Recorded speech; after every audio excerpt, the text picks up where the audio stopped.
Good morning, friends and students. Yesterday we have talked about the refraction of light and how light bends when it enters in different medium. And I have said that medium will be anything like glass, water, kerosene, petrol, diamond, etc. And the rarer medium is that medium where the speed of light is more, whereas denser medium is that medium where ray of light is less, speed of light is less. In first diagram, whenever light ray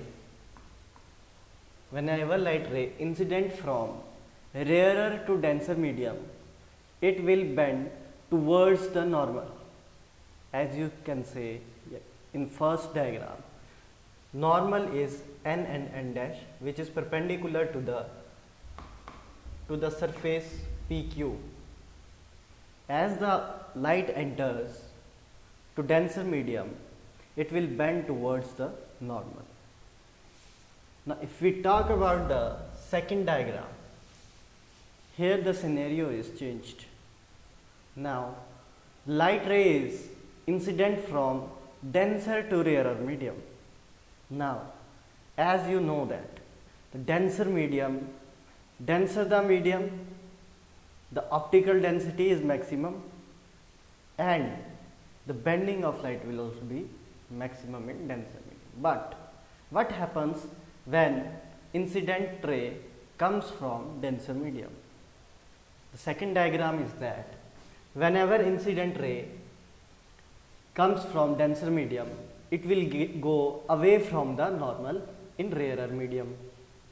Okay, as you can see in second diagram, and if you compare first and second diagram, in second diagram the refracted ray is going away from the normal.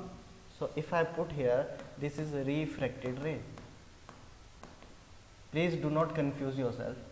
ठीक है, यहाँ आगे अभी भी किसी ने confuse हुए हैं, कुछ क्वेश्चन आया मेरे पास, ये भी रिफ्लेक्टेड रे है.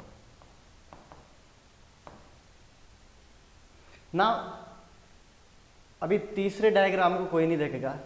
If you look up in first and second diagram, you will see that the angle of incidence is made in denser medium too. It means if we talk about in individual manner, for example, I have glass slab and I am talking about only this process, not further process, then I will say this is incident ray and this is refracted ray, because the direction of ray is rarer to denser medium. And for second diagram, if I will deduce and if I will incident the ray from denser medium to rarer medium. Now look students, here I am not saying that the light is first entering from rarer medium. यहाँ मैं ये नहीं कह रहा बेटा कि जो air पहले रेयर मीडियम से जाएगी, फिर डेंसर में जाएगी, फिर रेयर में जाएगी. यहाँ पे कहने का मतलब ये है कि जो लाइट रे है वो डेंसर से रेयर की तरफ जाएगी. तो बेटा यहाँ पे जो ये होगा, इसको हम एंगल आई लिखेंगे और इसको हम एंगल आर लिखेंगे, because here incident ray is from denser medium. I hope you are understanding this. तो इसका ये पार्ट मैंने यहाँ बनाया है. जरूरी नहीं है इंसिडेंट रे वही हो जो रेयर से जाए, लेकिन as you can see here third diagram, here the angle I, we have put three angles over here. Angle I, incident angle, let we call it A, O, this point is O, this point is P, and this point is Q.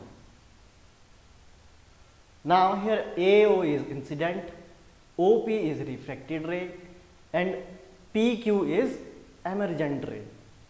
Now this ray is emergent ray. Please put arrow. This is emergent ray.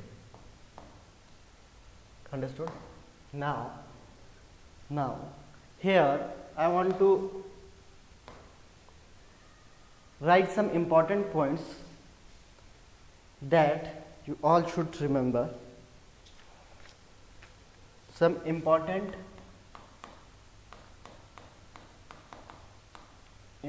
points.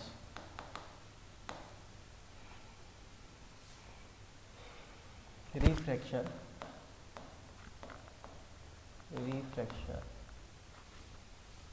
in another medium, है ना. जब refraction होती है another, वैसे another medium ही होती है तो इसको सिंपल रिफ्रैक्शन भी लिख सकते हैं यहाँ पे, refraction of light. Now the first point is that angle of incident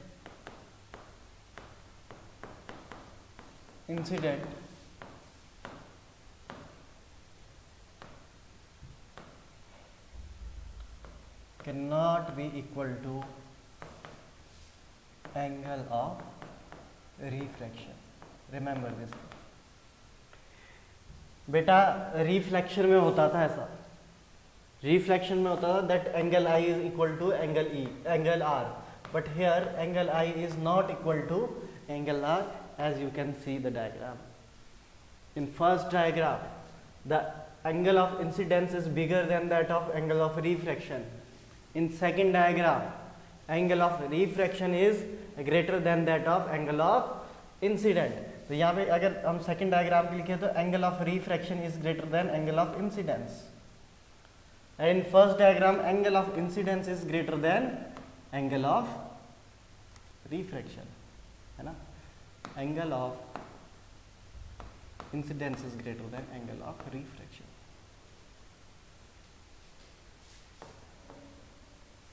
So they both cannot be equal in case of refraction, but you if talk about reflection, then angle I is equal to angle R, but in refraction of light, angle I is not equal to angle R. And the second point is angle of incidence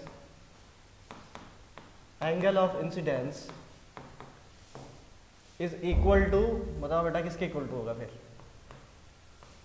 angle of emergence. मतलब angle I will be equal to angle E. Now come to this diagram number 3. This angle I will be equal to this angle E, because this emergent ray is parallel to the incident ray, and as you can see, the normal is making the same angle with I as well as E. So the 2 points which are very important, those are that angle I is not equal to angle R, and second, angle of incidence is equal to angle of emergence. They are important points. Please remember these points.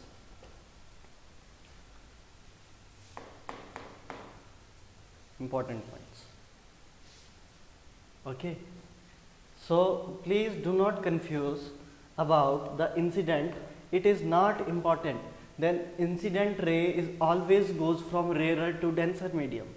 मैं फिर से बोल रहा हूँ, ये ज़रूरी नहीं है कि इंसिडेंट हमेशा रे कहाँ से हो, रेयर से डेंसरी मीडियम में हो. चलो मैं इसका एक एग्जांपल देता हूँ, उसको एक एग्जांपल से हम समझते हैं. फॉर एग्जांपल, मान लो यहाँ पे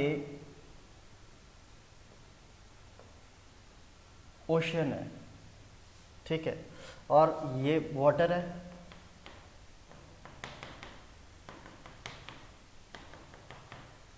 ये वाटर है, और बेटा यहाँ पे क्या है, एक बोट है मान लो, ठीक है, ये एक ओशन है और यहाँ पे एक बोट है. और बोट पे क्या है, मान लो यहाँ पे क्या है, एक इंसान खड़ा है जिसने मान लो एक फ्लैग यहाँ रखा है, ठीक है, ये इसने फ्लैग.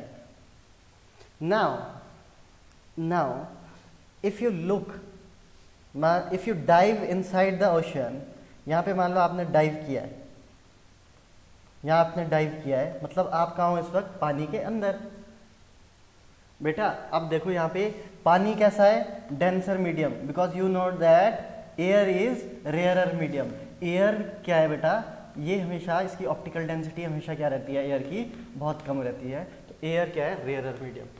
हम ये भी बताएंगे अभी कैसे हमें पता चलेगा कौन रेयर है कौन डेंसर, वो आगे टॉपिक में करेंगे। फिलहाल इसको देखते हैं। Now if you observe from inside the sea to the flag, आप अगर फ्लैग को ऑब्जर्व करो कहाँ से, पानी के अंदर से, तो इंसिडेंट रे कहाँ से होगी? First question is incident ray from the object. Remember this thing, the ray of incidence always comes from object, then incident ray will come from here, okay, and it will refract to this guy। समझ में आ रहा है? अब इस इंसान को अगर नदी से देखना है, किसको? इस फ्लैग को, तो इस फ्लैग से इंसिडेंट रे होगी। तो अगर हम यहाँ नॉर्मल बनाना चाहे तो ये एंगल ऑफ इंसिडेंस हो गया और ये एंगल ऑफ रिफ्लेक्शन हो गया। समझ में आ रही है बात? चलो अब सिचुएशन को चेंज करके देखते हैं। Now let us change the situation. Now suppose the situation we changed is, now again the boat is here. Now your friend said that please come up, कि बोट के ऊपर आ जाओ, और वो क्या करेगा, उस फ्लैग को सी में डाल देगा। Now your friend says, now observe the flag। अब फ्लैग को देखो कि फ्लैग क्या है। Now the incident ray, this medium is बेटा denser because this is see, water है, वाटर का, और दिस इज एयर, ये क्या सके, रेयर मीडियम होगा। अब इंसिडेंट रे कहाँ से होगी बेटा? Incident ray is always goes from object. तो अब यहाँ से इंसिडेंट रे ऐसे आएगी and it will go away from the normal, it will go away from the normal. समझ में आ रहा है? तो ये क्या होगी बेटा, यहाँ इंसिडेंट रे, ये इंसिडेंट एंगल हो गया और ये रिफ्लेक्टेड एंगल हो गया। समझ में आ रहा है? समझ में आ रहा है? तो ये कहने का मतलब है, ठीक है, and they both angle will never be equal to each other. तो बेटा आपका ऑब्जेक्ट किस मीडियम में है, वहां से हमारी रेज क्या होगी, इंसिडेंट होगी। ये चीज़ बहुत इंपॉर्टेंट जानना है, इसलिए क्योंकि आगे जब हम रिफ्रैक्टिव इंडेक्स अभी पढ़ेंगे बेटा, बहुत इंपॉर्टेंट क्वेश्चन है रिफ्रैक्टिव इंडेक्स का question, competition point of view से, हर कंपटीशन में, ठीक है, आप एनटीएससी ले लो या फिर आईआईटी जेई ले लो, एक रिफ्रैक्टिव इंडेक्स का क्वेश्चन आपको वहाँ पे ज़रूर देखने को मिलेगा, ठीक है। तो यहाँ पे ये छोटी छोटी बातें बहुत है इसमें, तो इनको अगर समझ गए, तो अगर आप समझ गए होंगे जहाँ पे हमने, जहाँ से लाइट जा रही है जिस ऑब्जेक्ट से, वो क्या होगी, इंसिडेंट रे, और उसका एंगल भी हो गया इंसिडेंट। अगर हम फर्स्ट और सेकंड सिचुएशन की बात करें तो पहले ऑब्जेक्ट कहाँ था, एयर में। सेकंड सिचुएशन में ऑब्जेक्ट कहाँ है बेटा, वाटर में। जब एयर में था तो ऊपर से इंसिडेंट हो रही थी, एयर टू वाटर, है ना, air to water.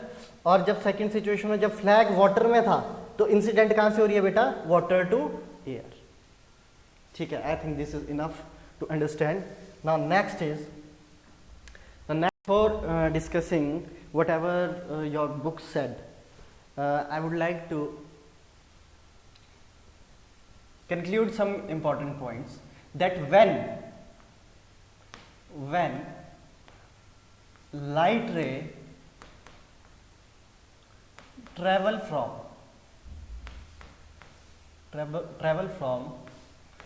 another medium,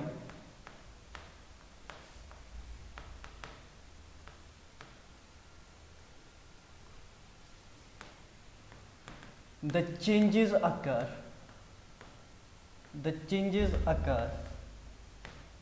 in, this is important, first speed of light,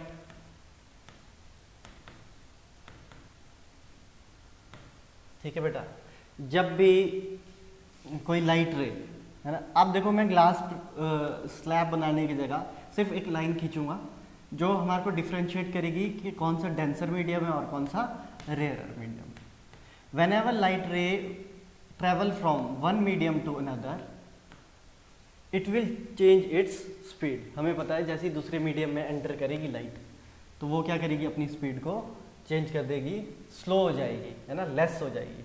speed क्या होगी बेटा, स्लो होगी। देखो लेस का मतलब कम, वो क्या करेगी उस मीडियम में स्लो हो जाएगी, और जैसे ही उस मीडियम से बाहर निकलेगी then it will come to its original speed. Now second is wavelength.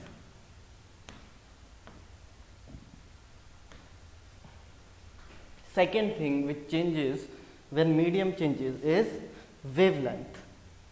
ठीक है. Third, और क्या चेंज हो रहा है बेटा देखो, third is path.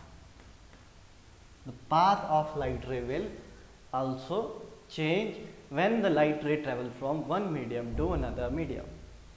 And here the most important thing which do not change, which do not change is frequency. Remember that frequency remain same. बहुत इंपॉर्टेंट है, और ये क्वेश्चन में कभी कभी पूछ भी लेते हैं कि which quantity remain same when the light ray travel from one medium to another medium, and the answer is frequency always remain same when light travel from one medium to another medium. ठीक है, समझ में आ गया. अब actually में speed of light कम होती क्यों है, ये सिर्फ मैं यहाँ पे एक मिनट में इसको कंक्लूड करना चाहूँगा कि जो स्पीड ऑफ लाइट है वो कम हो क्यों रही है. बेटा दो केस लेंगे दोबारा से.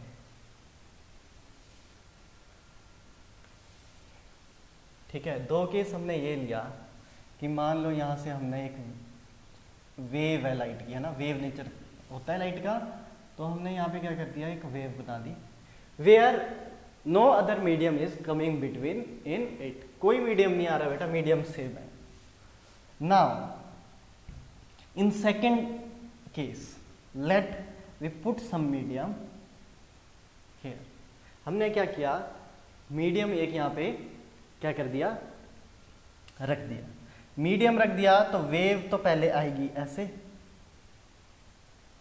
ठीक है, इसको मैं थोड़ा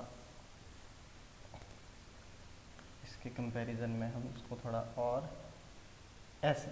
now what will happen from this point to this point, as the wave enters in the medium the wavelength of the wave will decrease. The wavelength of wave will decrease, and when it come out it will come out at same manner. ठीक है, और जब वो बाहर आएगी तो वो same manner में बाहर आएगी. ठीक है, understood. The inside the medium जो वेव लेंथ है बेटा वो क्या कर रही है, डिक्रीज कर रही है. जो वेव लेंथ है वो क्या करेगी, डिक्रीज करेगी. और जब मीडियम नहीं है तो वेवलेंथ कैसी रहेगी बेटा, सेम रहेगी. अब ये सेकंड नंबर का जो मैंने यहाँ पे डायग्राम बनाया है, अगर हम इसमें मीडियम ना रखे बीच में, फॉर एग्जांपल ना रखे, तो यहाँ देखो बेटा कितनी वेव बन रही है, 1 2 और 3.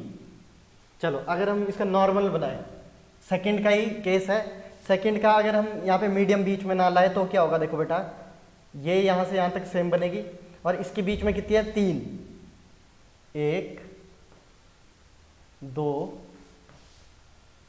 3, और ये और जोड़ दो आगे.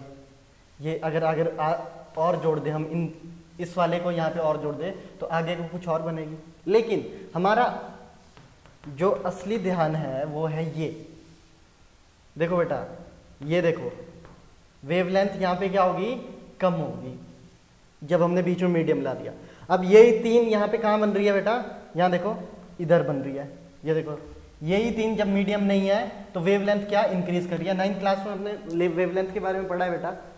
ठीक है, तो यहाँ पे मैं ज़्यादा एक्सप्लेन करूँगा नहीं. तो यहाँ पे क्या है, वेवलेंथ क्या यहाँ पे इंक्रीज होगी जब मीडियम नहीं है, और यहाँ पे वेवलेंथ क्या है बेटा, कम है. ठीक है, यहाँ पे वेवलेंथ क्या है, कम है. तो ये है, इसलिए क्या होता है स्पीड ऑफ लाइट भी क्या हो जाती है, मीडियम में कम हो जाती है. ठीक है, ये छोटा सा एक एग्जांपल था। तो नेक्स्ट अगर हम चले तो नेक्स्ट जो है वो है हमारे पास इफेक्ट ऑफ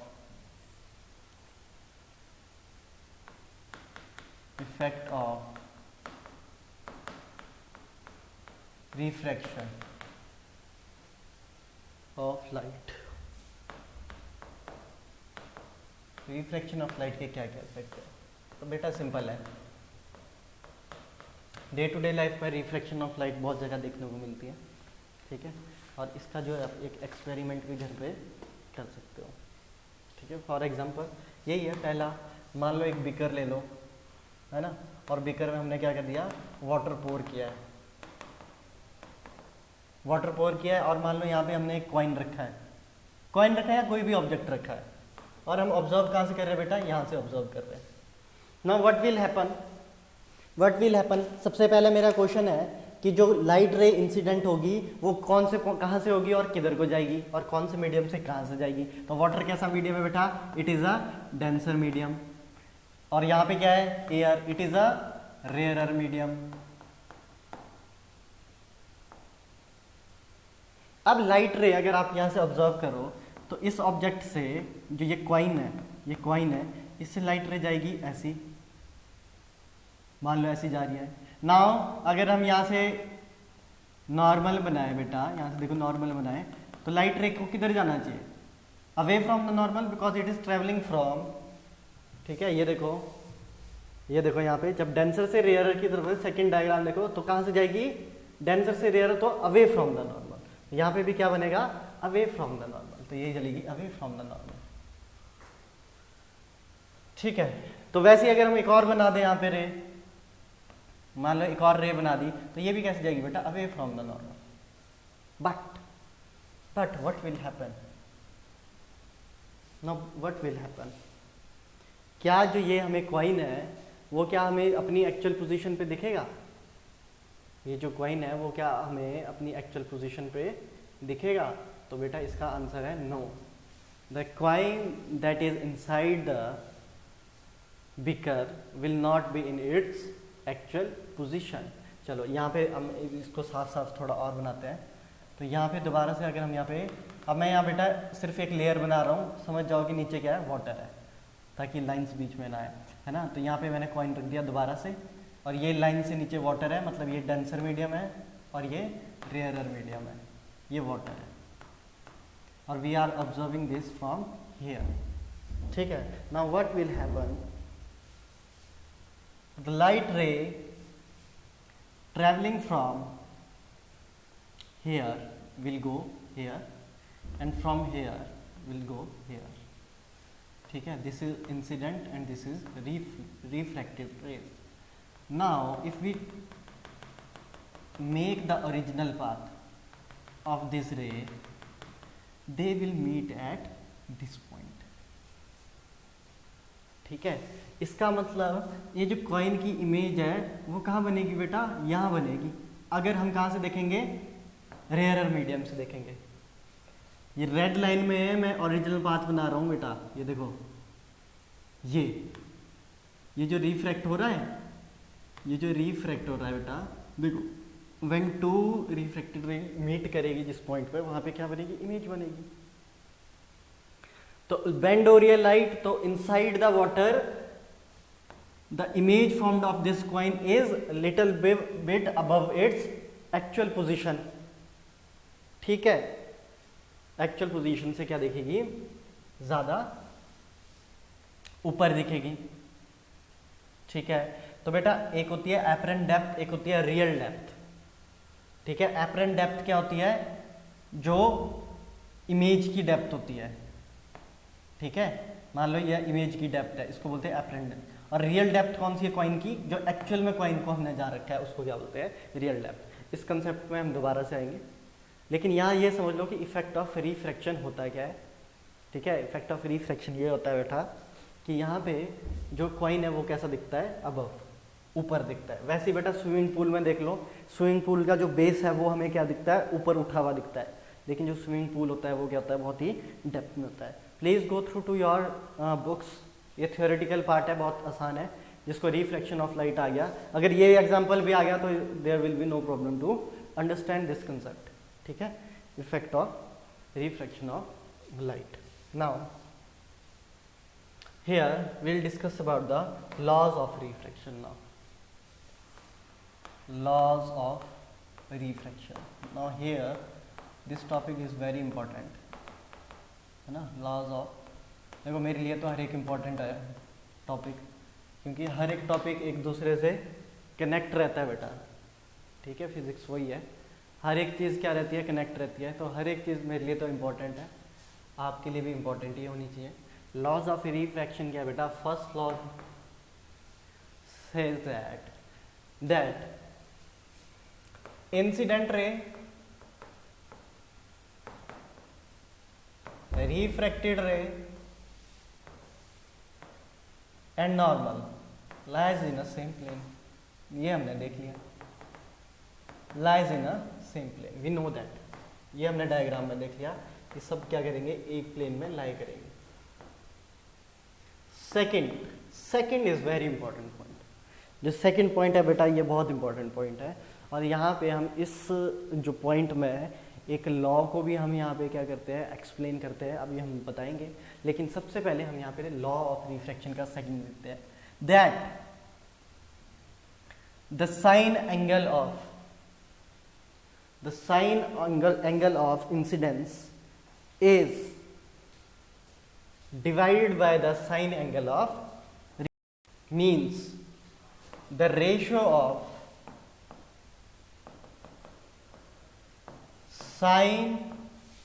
साइन आप जानते हो बेटा, है ना, ट्रिग्नोमेट्रिक टर्म है. Sine of angle of incidence to the sine of angle of refraction. मतलब इट इज अ रेशो. यहाँ पे लॉ दूसरा क्या है, द रेशो वो किसके इक्वल टू होगी, इज इक्वल टू कांस्टेंट. मतलब sine I divide by sine R will equal to constant. और अगर बेटा यहाँ पे साइन आई बेटे साइन आर जो है, ये साइन क्या है, if you want to know, 9th class का एक लेक्चर है, वहाँ पे मैंने कुछ ट्रिग्नोमेट्रिक फंक्शन को एक्सप्लेन किया है, वहाँ पे साइन टर्म को भी एक्सप्लेन किया है.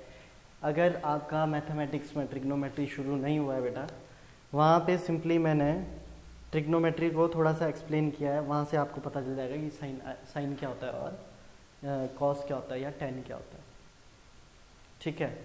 तो ratio of sine of angle of incident to the angle of refraction is constant for given pair of medium, किसी भी मीडियम के लिए, ठीक है. अब यहाँ पे ये जो कांस्टेंट है बेटा, ये क्या है, now what is this constant, question is what is this constant. So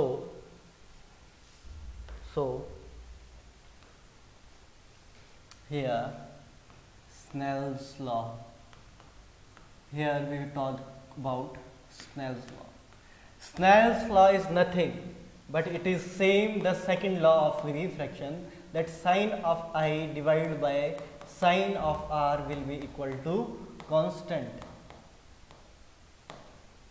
and this constant is known as refractive index.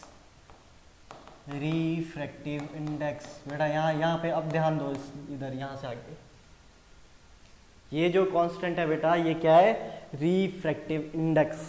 चलो अब इस रिफ्रैक्टिव इंडेक्स को समझेंगे हम ध्यान से कि ये रिफ्रैक्टिव इंडेक्स है क्या.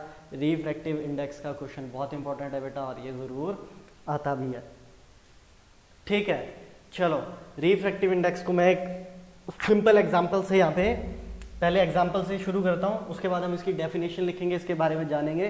तो चलो, अभी तक जो पढ़ा है बेटा, मैंने पहले भी बोला है, हर एक चीज़ एक दूसरे से कनेक्ट करती है। तो यहाँ जो रिफ्रैक्टिव इंडेक्स है, इसको समझने के लिए जो बाकी पहले हमने लेक्चर किया है, ठीक है, जो 30 मिनट का भी लेक्चर कर लिया, वो समझना ज़रूरी है। चलो, यहाँ पे मैंने एक लाइन बनाई, because I am dividing here rarer and denser medium. Rarer medium और डेंसर मीडियम को मैंने यहां डिवाइड कर दिया। रेयरर मीडियम एयर ले लो यहां पे, और यहां पे हमने वाटर ले लिया, ग्लास, कुछ भी ले सकते हैं। ना remember one thing, denser the medium, optical denser the medium, the bending of light will be more। याद रखना, मैं फिर से बोल रहा हूं, जितना ज्यादा मीडियम डेंसर होगा, ऑप्टिकल डेंसिटी जितना ज्यादा मीडियम की होगी, लाइट की बेंडिंग भी उतनी ही ज्यादा होगी। और जितनी ज्यादा लाइट ऑफ बेंडिंग होगी, उस मीडियम का रिफ्रैक्टिव इंडेक्स भी उतना ही ज्यादा होगा। नहीं आई बात समझ में? समझ रहे हो? ठीक है। रिफ्रैक्टिव इंडेक्स हमें सिर्फ क्या बताता है बेटा, कि जो मीडियम है वो कितना डेंसर है, उस मीडियम में लाइट कितना ज्यादा बेंड करेगी या कम बेंड करेगी, वो हमें कौन बताता है? Refractive index. समझ में आ रही है बात? भाई देखो, है ना?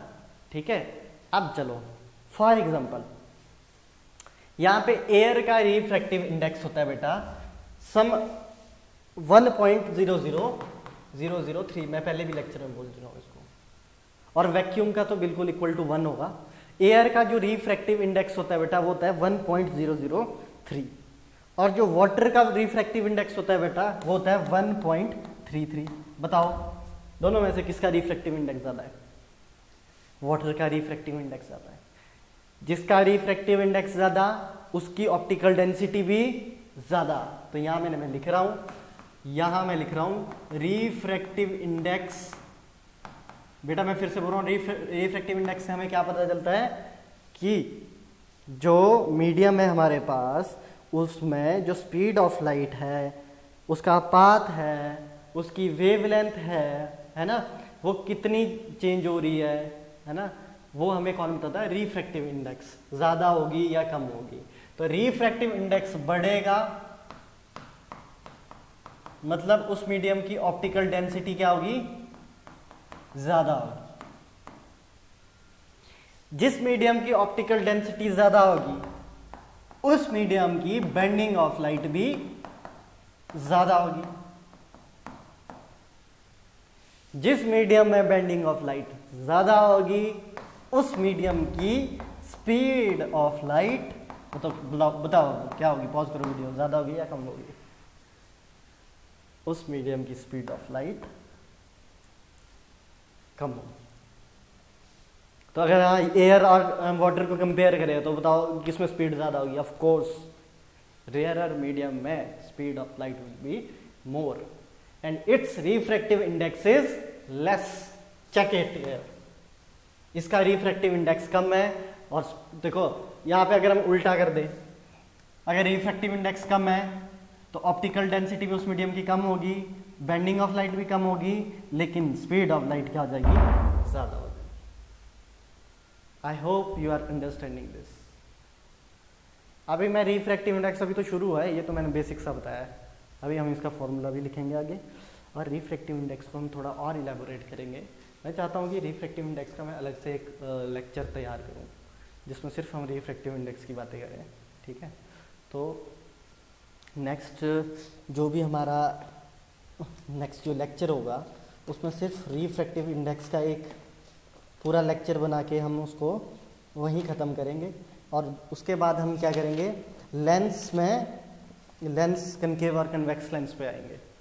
तो मैं इस लेक्चर को ज़्यादा खींचते हुए ना जाते हुए रिफ्रैक्टिव इंडेक्स को आपके लिए यहीं छोड़ूंगा। रिफ्रैक्टिव इंडेक्स आई होप आप समझ गए होंगे कि ये चीज़ ये बता क्या रहा है। समझ रहे हो?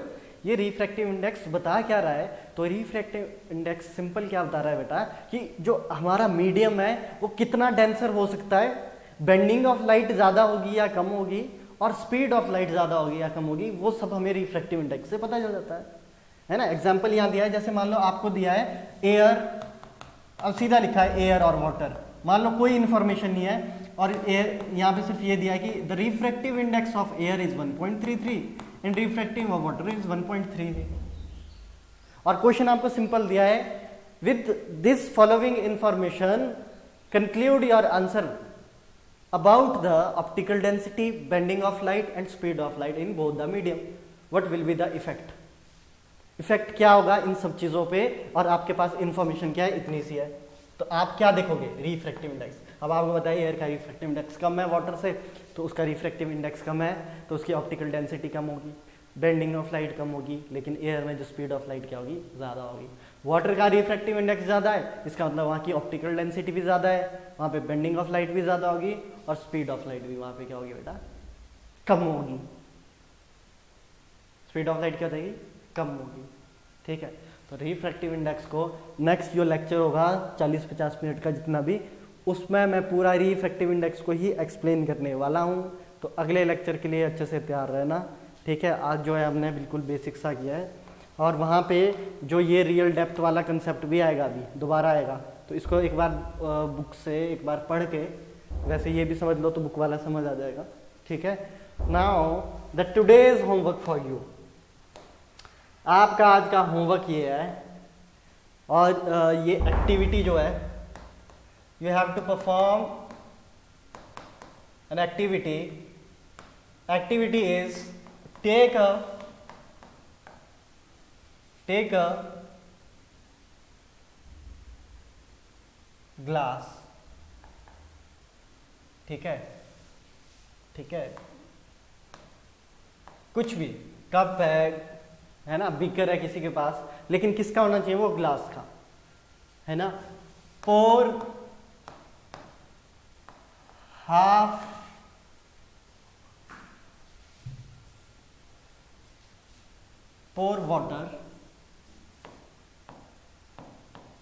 water inside it and place pencil or dip, है ना, and dip pencil inside it.